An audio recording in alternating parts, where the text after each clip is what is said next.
창세기 42장. 야곱이 이집트에 곡식이 있다는 이야기를 듣고 자기 아들들에게 말했습니다. 왜 가만히 앉아서 서로 얼굴만 쳐다보고 있느냐? 자니 이집트에는 곡식이 있다고 한다. 이집트로 내려가서 먹을 곡식을 좀 사오너라. 그래야 먹고 살 수 있지 않겠느냐. 그리하여 요셉의 형 10명이 곡식을 사려고 이집트로 내려갔습니다.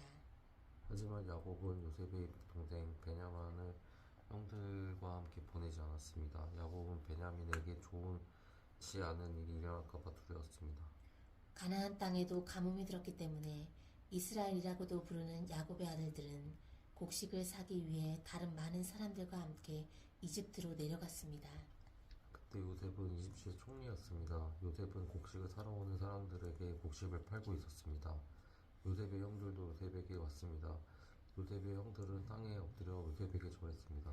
요셉은 그들을 보자마자 그들이 자기의 형들이라는 것을 알았습니다. 그러나 요셉은 모르는 채 하였습니다. 요셉이 쌀쌀한 말투로 물어보았습니다. 너희들은 어디에서 왔느냐? 형들이 대답했습니다. 우리는 가나안 땅에서 먹을 것을 사려고 왔습니다. 요셉은 그들이 자기 형들이라는 것을 알았지만 그들은 요셉을 알아보지 못했습니다. 요셉은 형들이 자기에게 절하는 꿈을 꾼 것이 생각났습니다. 요셉이 형들에게 말했습니다. 너희들은 정탐꾼이다. 너희들은 이 나라의 약점을 알아내려고 왔다.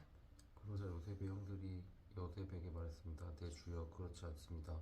당신의 종인 우리는 먹을 것을 사러 왔을 뿐입니다. 우리는 모두 한 아버지의 아들입니다. 우리는 정탐꾼이 아닙니다. 우리는 정직한 사람들입니다.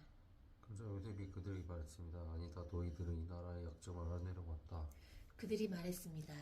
우리는 12형제 중 10명입니다. 우리는 한 아버지의 아들입니다. 우리는 가나안 땅에 살고 있습니다. 우리의 막내 동생은 지금 그곳에 우리 아버지와 함께 있습니다. 그리고 우리의 다른 동생은 없어졌습니다. 요셉이 그들에게 말했습니다. 내 말은 틀림이 없다. 너희는 정탐꾼이다. 그러나 너희들 말이 거짓말이 아니라는 것을 증명할 기회를 주겠다.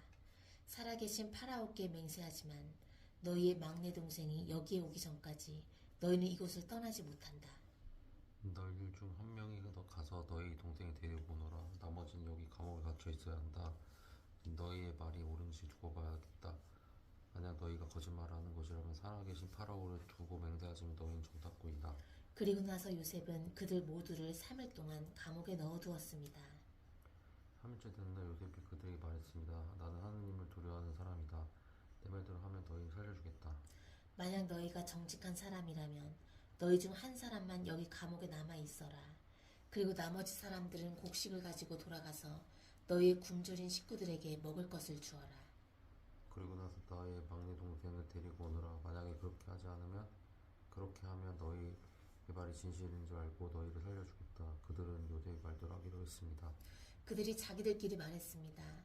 우리가 동생에게 한 일 때문에 이런 벌을 받는가 보다.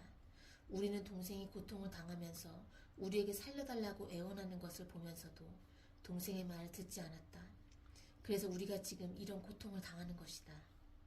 그러자 루벤이 그들에게 말했습니다. 내가 그 아이를 해치지 말라고 하지 않았느냐. 그런데 너희는 내 말을 듣지 않았다. 그 아이에게 한 일 때문에 우리가 지금 이런 벌을 받고 있는 것이다.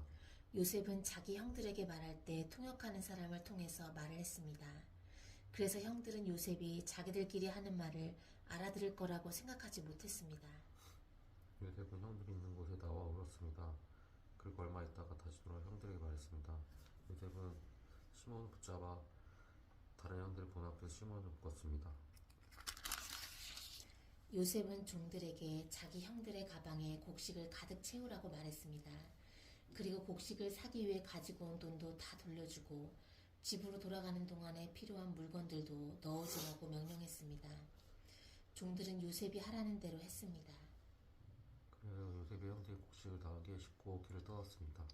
하룻밤을 머문 곳에서 형들 중 한 명이 나귀에게 먹이를 주려고 자루를 열었더니 자루 안에 돈이 있는 것이 보였습니다. 그 사람이 다른 형제들에게 말했습니다. 곡식을 사려고 낸 돈이 여기 자루에 다 그대로 있다. 형들은 매우 놀라면서 자기들끼리 하느님께서 우리를 어떻게 하시려고 이런 일을 하셨는가 하고 말했습니다. 형들이 가나안 땅에 있던 자기 아버지 야곱에게 돌아갔습니다. 그들은 지금까지 일어난 일을 모두 야곱에게 이야기해 주었습니다. 땅의 주인이 우리에게 엄하게 말했습니다. 그 사람이 우리가 자기네 나라를 정탐하러 온 줄 알길래 우리는 정탐꾼이 아니라 정직한 사람이라고 말했습니다. 우리 할아버지의 아들로서 12형제 중에 10명이라고 말해주었습니다. 12형제 중 한 명은 없어졌고 막내 동생은 아버지와 함께 가나안 땅에 있다는 이야기도 했습니다. 그러자 그 땅의 주인이 우리에게 말했습니다. 너희가 정직한 사람이라는 것을 증명하려면 이렇게 하여라. 너희 중 한 명은 여기에 남아라. 그리고 나머지는 곡식을 가지고 너희의 굶주린 식구들에게 돌아가거라. 그리고 너희의 막내 동생을 이리로 데려오너라. 그래야 너희가 정탐꾼이 아니라 정직한 사람이라는 것을 알고 너희가 남겨두고간 너희 형제들 돌려주겠다. 또한 너희는 우리 땅을 자유롭게 다닐 수 있을 것이다. 이 말을 하고 나서 요셉의 형들은 자루를 비웠습니다. 그랬더니 자루마다 돈이 그대로 들어 있었습니다. 그들과 그들의 아버지는 그것을 보고 두려워했습니다. 아버지 야곱에게 말했습니다. 너희는 내 자식들 다 빼앗아 갔다. 요셉도 없어졌고 시몬도 없어졌다. 근데 이제는 베냐민마저 데려가려고 하는구나. 어떻게 이런 일들이 일어날 수 있느냐? 그러자 르우벤이 아버지에게 말했습니다. 제가 만약 베냐민을 아버지께 다시 데리고 오지 못한다면 제 두 아들을 죽이셔도 좋습니다. 베냐민을 저에게 맡겨주십시오. 아버지께 다시 데리고 오겠습니다. 그러나 야곱이 말했습니다. 베냐민을 너희와 함께 보낼 수 없다. 베냐민의 형은 죽었다. 이제 베냐민은 내 아내 라헬이 낳은 게 마지막 아들이다. 베냐민이 이집트로 가는 동안 어떠한 끔찍한 일이 일어날지 모른다. 그렇게 되면 나는 죽은 날까지 슬퍼하게 될 것이다.